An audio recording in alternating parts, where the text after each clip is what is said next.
To get a sense of just how deep trenches are, if we take the height of Mount Everest, we would still have about a mile of water above us before we get to the ocean's surface. When scientists finally got a camera to the deepest point on Earth, they expected nothing. What they got was something that, by every rule of biology, should not be there. This is real footage.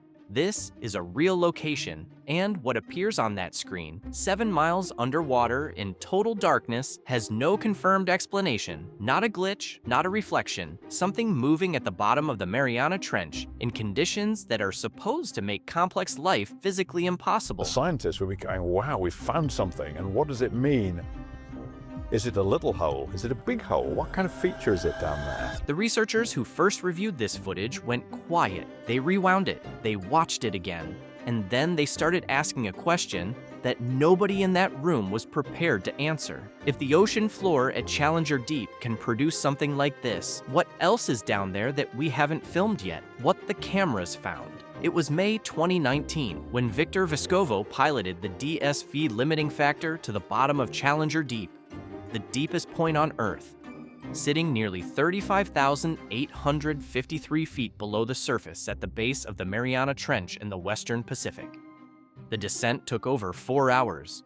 4 hours of dropping through total darkness, through water pressure that increases with every single meter, through a column of ocean so hostile that the submersible required years of specialized engineering just to survive the trip down. When it touched the seafloor, the water pressure outside the hull exceeded 16,000 pounds per square inch. Let that land for a second. 16,000 pounds per square inch. That is enough force to instantly destroy virtually any known structure. The temperature out there hovered just above freezing. No sunlight has reached this depth in billions of years. This is not a place life is supposed to exist. Not complex life, not organized life, not life with behavior and food webs and something large enough to disturb the sediment in a way that makes researchers go quiet. Dr. Alan Jameson, a deep-sea biologist at Newcastle University, was among the first scientists to review the footage from those dives.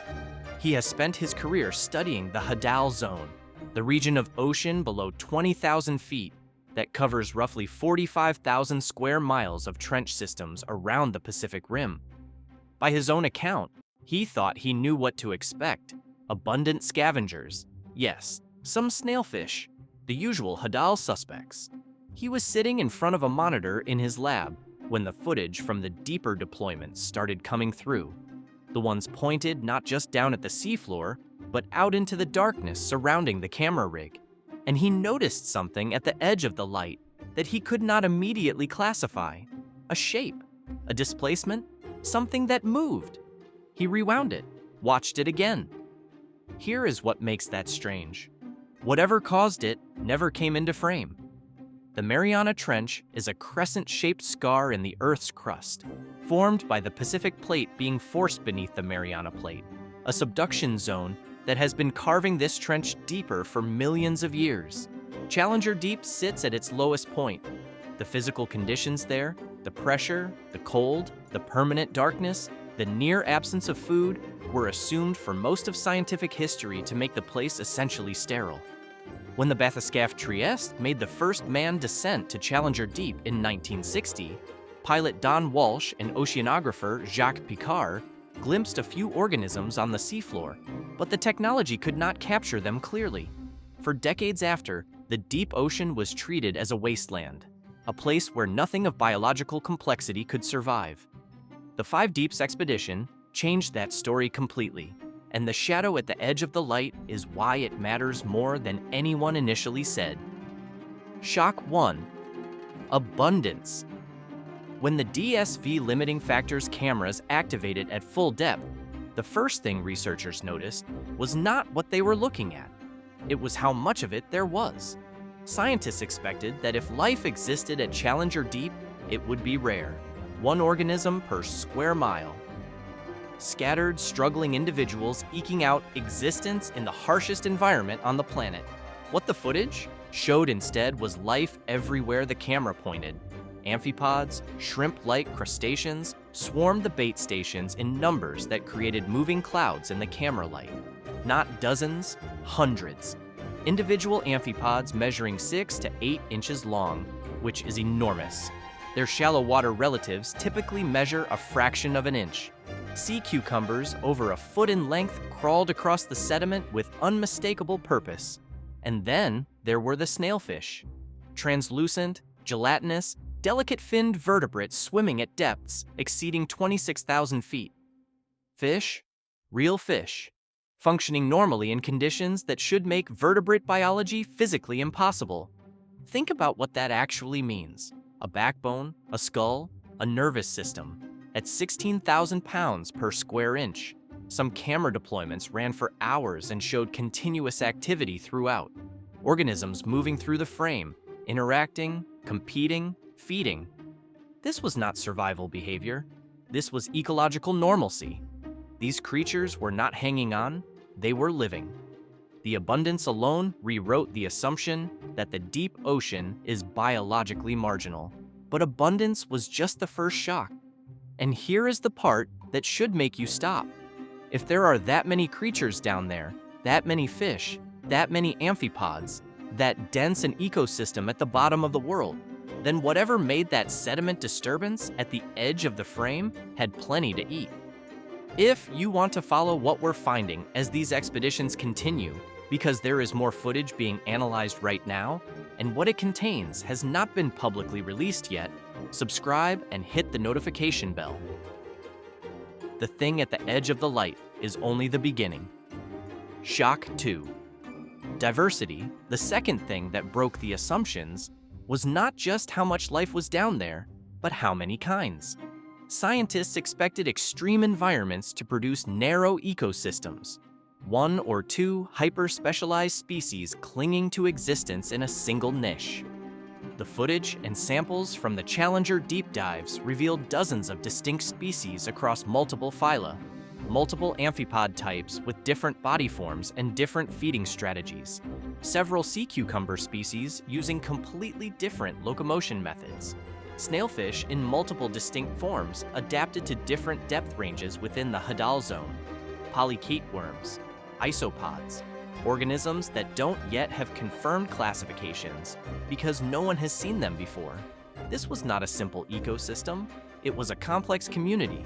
Predators, scavengers, filter feeders, detritivores, all occupying distinct ecological roles, all interacting with each other, all operating within a food web that had the same basic architecture as ecosystems in environments we consider normal, just running under conditions that, by every prior model, should make complex ecosystems impossible. Here's what makes that stranger. The diversity implies stability. Diverse ecosystems don't emerge from desperate marginal existence. They emerge from environments that have been productive and stable long enough for species to diverge, specialize, and carve out distinct niches, which means Challenger Deep has not been barely supporting life. It has been supporting it so consistently for so long that evolution had the runway to produce something that looks like a complete world down there, a world where something large enough to disturb the sediment has had millions of years to develop, and we have filmed almost none of it. Shock 3. Behavior. The third shock was the one nobody had a good framework for. If you build a model of deep-sea life based on the assumptions that existed before this footage, you get organisms operating in slow motion, minimal metabolism, near-dormant biochemistry, creatures conserving every possible unit of energy because food is so scarce and the environment so demanding that any unnecessary activity is a death sentence. The footage showed none of that. Amphipods moved fast, aggressively fast, swarming bait stations, competing with each other, displacing rivals.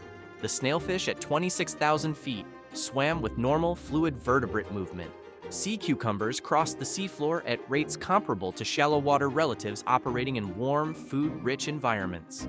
Metabolic analyses of organisms recovered from the trench confirmed what the footage suggested. Their biochemistry was not running slow, it was running normally. Adapted to the pressure and cold, yes, but not throttled down, not in crisis mode. The organisms were not surviving the extreme conditions. They had made the extreme conditions unremarkable. Think about what that actually means for the question of what else lives down there. If the snailfish isn't struggling, if the amphipod isn't barely hanging on, then there is no reason to assume that the upper size limit of Hadal life is what we've managed to film. The creatures in the footage are the ones that came to the bait, the ones that approached the light. They are almost certainly not the whole story, which brings us to the part of the footage that nobody is talking about loudly enough. Something larger in the dark. This is where it gets uncomfortable. Set aside the amphipods. Set aside the snailfish and the sea cucumbers and the thriving ecosystem that wasn't supposed to be there.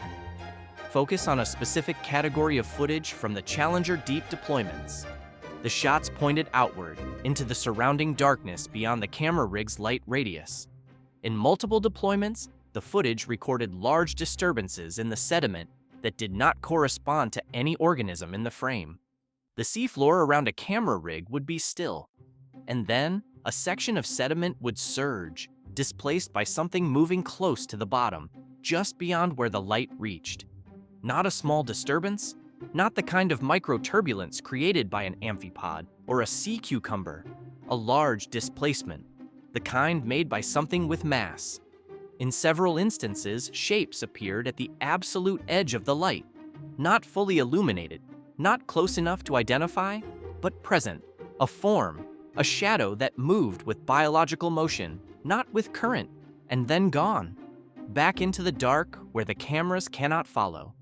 Here is what the physics of deep-sea biology actually permits. Larger organisms may have genuine advantages at extreme depth. Pressure acts on all organisms equally regardless of body size. It's not a scale-dependent problem. Larger bodies can store substantially more energy reserves, which matters in an environment where food arrival is unpredictable.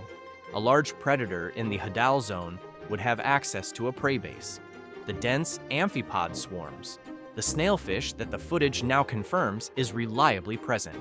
There is no biological reason a large organism cannot function at full ocean depth. There is only the fact that we have not filmed one yet, and here is the detail that researchers do not dismiss as easily as it sounds in print. Sonar surveys of the Mariana Trench, conducted both by research vessels and by military assets whose data occasionally enters the scientific record, have detected acoustic contacts at Hadal depths that do not correspond to known species. Large objects moving at depths where, until 2019, we assumed complex biology was essentially impossible. The standard explanation is equipment artifact, or misidentified geological features. That explanation made sense when we believed the deep trench was biologically marginal. It makes considerably less sense now.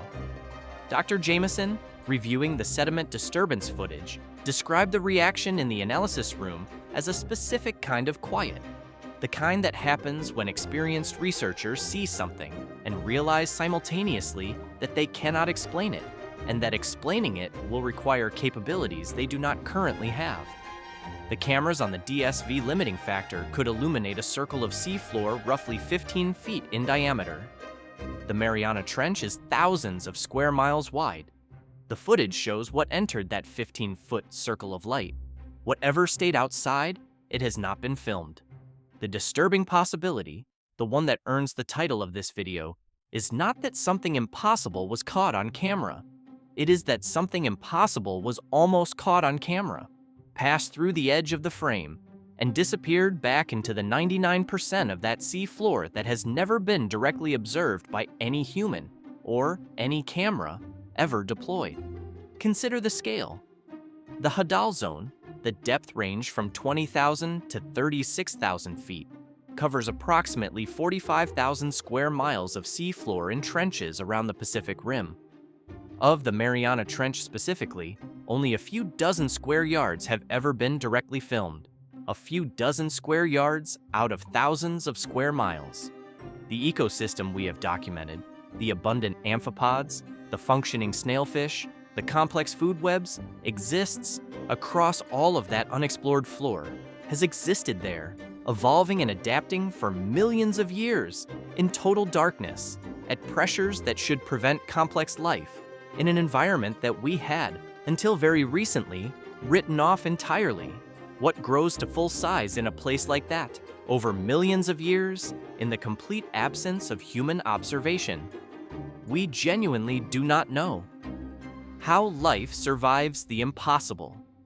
Here is the mechanism, because it matters for understanding why the shadows at the edge of the light are not just possible, they are almost inevitable. Scientists initially assumed deep-sea organisms must have exotic structural adaptations to survive 16,000 pounds per square inch, reinforced cell walls, alien proteins, biochemistry that doesn't resemble anything in the shallow water world. The reality is more unsettling because it's simpler. Deep-sea organisms do not resist the pressure, they equalize with it. Their bodies are mostly water, and water is essentially incompressible.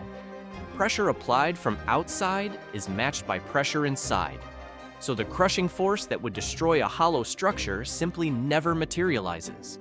The organism doesn't feel it the way a rigid structure would. In the same way, a human doesn't feel atmospheric pressure at sea level. A snailfish at 26,000 feet doesn't feel the column of water above it as a crushing weight. The actual challenge is subtler, maintaining functional biochemistry under pressure, keeping proteins folded correctly, keeping cell membranes fluid enough to operate at depth. Ordinary biological molecules behave differently. Pressure compresses their molecular geometry in ways that disrupt normal function. Deep-sea organisms have solved this with two primary adaptations: piezolites, small molecules that counteract pressure-induced molecular distortion and allow proteins to maintain their correct shapes, and modified membrane lipids, which stay flexible at high pressure and near freezing temperatures, rather than stiffening into uselessness. These are not exotic alien adaptations. They are modifications of the same basic biochemistry used by every organism on Earth. Variations on existing tools, not new tools entirely. And that is the disturbing part. Life did not need to reinvent itself to reach the bottom of the ocean. It only needed to adjust, which means the barriers we assumed existed, the walls we thought pressure and cold and darkness erected against complex biology, were never absolute. They were just difficult. And given enough time, life is very good at solving difficult. If the modification cost to survive Hadal depth is that low, then the range of environments that could support complex biology is dramatically larger than the pre-2019 model assumed. It means life could exist in places we have not looked, in the deep subsurface of Earth, in the pressurized oceans beneath the ice shells of Europa and Enceladus, in environments on other worlds we have assessed as sterile and moved on from. The Mariana Trench organisms prove that pressure is not a wall, it is a door, one that life has already opened and walked through millions of years ago and built an entire world on the other side of. The energy problem. But here is something that still does not fully add up, and the researchers are the first to say so. A thriving ecosystem requires energy. The deep ocean receives no sunlight. Photosynthesis is impossible at Challenger Deep. The primary energy input is marine snow, dead organic material, fecal matter, and biological debris that sinks from surface waters above. The journey takes weeks. By the time it reaches 35,000 feet, most of it has been decomposed and consumed by organisms at shallower depths along the way. What arrives at Challenger Deep should be, by calculation, insufficient to support the ecosystem density the footage documents. The numbers don't work, and that is a problem. The leading hypotheses involve energy sources that haven't been fully characterized yet. Chemosynthetic bacteria metabolizing sulfur compounds or other chemicals from the Earth's crust. Undiscovered hydrothermal vent systems providing localized energy inputs in parts of the trench that cameras have never reached. More efficient energy recycling than occurs in shallow ecosystems. Less waste, more complete nutrient cycling, more biomass supported per unit of energy input. That last hypothesis has a particular implication that inverts the way we think about the ocean. We treat the sunlit surface zone as the productive zone, the rich environment, and the deep ocean as the barren margin. But if deep ecosystems are more energetically efficient and more stable over geological time, the deep ocean may be the planet's primary marine habitat, not the margin, the core, with surface waters being the turbulent, temperature-variable, storm-disrupted environment that is actually the harder place to sustain a stable ecosystem long-term. What is feeding the large organism that disturbs the sediment at the edge of the camera light? We don't know the energy accounting yet, but the amphipod swarms alone, hundreds of 6 to 8 inch crustaceans in a single camera frame, represent a substantial prey base. Whatever eats them does not have a food supply problem. What we brought with us. In 2019, Vescovo's cameras captured a plastic bag and candy wrappers on the seafloor at Challenger Deep, at the deepest point on Earth, 7 miles down. Human debris arrived there before comprehensive scientific observation did. Amphipod samples from the trench contained microplastics in their digestive tissue. Chemical analysis found persistent organic pollutants in organisms that have never existed within thousands of miles of human industry. Whatever is living at full ocean depth, including whatever moves through the sediment at the edge of the light, is already eating our contamination, already carrying it in their bodies. This was not entirely surprising. Scientists knew ocean pollution was pervasive. What it proved is something colder. There is no pristine wilderness anymore. The bottom of the Mariana Trench is contaminated. The concept of an untouched environment has ceased to exist on this planet. The creatures that evolved over millions of years to handle every natural extreme the deep ocean could produce now face something they have no evolutionary response to. Industrial chemistry, microplastic accumulation, and persistent toxins originating from a species they have never encountered and never will. We found them before we understood them, and we contaminated them before we found them. What it means. The footage from the Five Deeps expedition and the shadows at the edge of it changes the answer to a question that runs underneath all of biology. How widespread is life, really? Before 2019, the answer had an assumed lower boundary. Conditions past a certain threshold of pressure, cold, and darkness were presumed to be biologically sterile. Complex ecosystems required sunlight, moderate pressure, and food. Challenger Deep failed all three conditions so completely that it was written off. The footage proves the lower boundary does not exist where we put it. Complex life, organized life, life with predators and prey and behavior and apparent metabolic normalcy thrives at the absolute nadir of ocean depth. That means everywhere between the sunlit surface and the bottom of the Mariana Trench is potential habitat. It means the 90% of Earth's habitable volume represented by the deep ocean, below 3,300 feet, the zone where no sunlight penetrates, the zone we have directly observed less than 1% of, is not empty. It has been inhabited continuously for millions of years. For the search for life beyond Earth, this is not a minor update.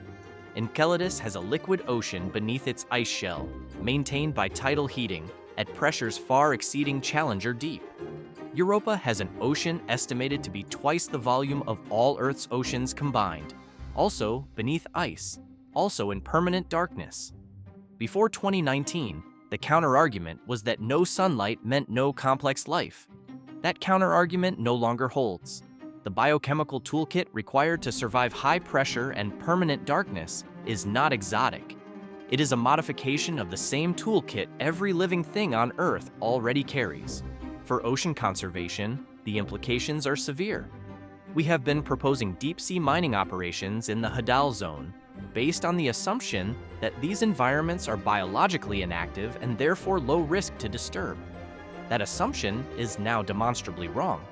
The ecosystems down there are complex, diverse, and almost certainly more fragile to sudden disruption than we have treated them, because they evolved in one of the most stable environments on Earth, unchanged for millions of years, and have no adaptive history with the kind of disturbance industrial extraction would produce.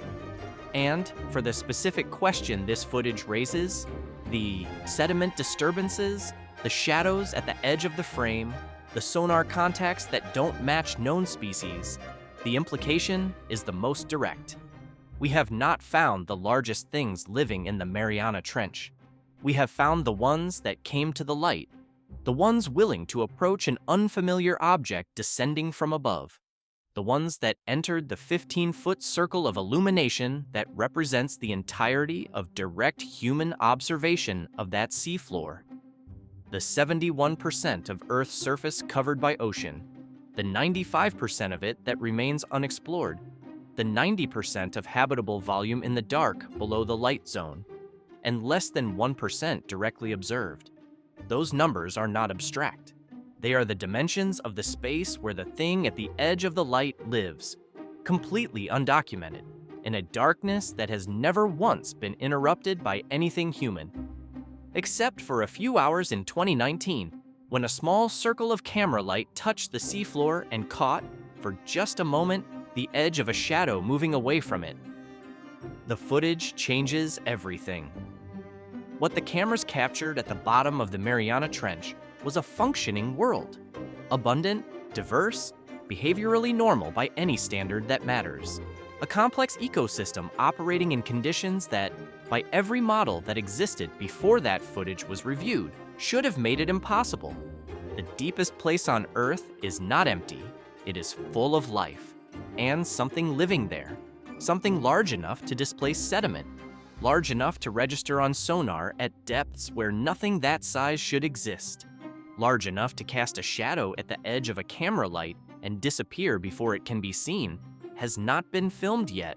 Not because it isn't there, because the camera is too small, the light reaches too short a distance, and the trench is too vast and too dark, and has been left alone for too long, for anything we have deployed to do more than graze the surface of what lives in it.